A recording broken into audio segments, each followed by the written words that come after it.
मणक्यांच्या आजारांवर आयुर्वेदिक ट्रीटमेंट. मणक्याचा आजार म्हटले की रुग्ण घाबरतो, कारण समाजात असे गैरसमज आहेत की मणक्याचा आजार झाला की ऑपरेशनच करावे लागते.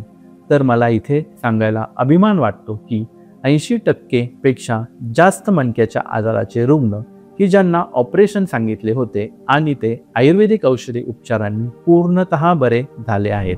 तर असे कोणते उपचार आयुर्वेदात केले जातात हे आपण पाहूयात. यामध्ये आयुर्वेदिक औषधी टॅबलेट्स, चूर्ण किंवा काही लिक्विड्स रुग्णाला खाण्यासाठी व औषधी तेल लावण्यासाठी दिली जातात. सोबत काही आयुर्वेदिक पंचकर्म उपचार करावे लागतात. खाण्यासाठीची जी औषधे असतात ती शुद्ध आयुर्वेदिक शास्त्रोक्त पद्धतीने संशोधनावर व 2001 पासूनचा आमचा आयुर्वेद क्षेत्रातील अनुभव यावर आधारित आहेत. ही मणक्याला, चकतीला तसेच नसेला ताकद देणाऱ्या अनेक वनस्पतींचे परम्युटेशन, कॉम्बिनेशन करून बनवलेले असतात. यामुळे रुग्णाला शक्यतो कुठल्याही प्रकारची पेन किलर किंवा मसल रिलॅक्संट किंवा नसेला बधीर करणारी ॲलोपॅथीची औषधे खावी लागत नाहीत. मणक्याच्या आजारांमध्ये पुढील पंचकर्म उपचार केले जातात.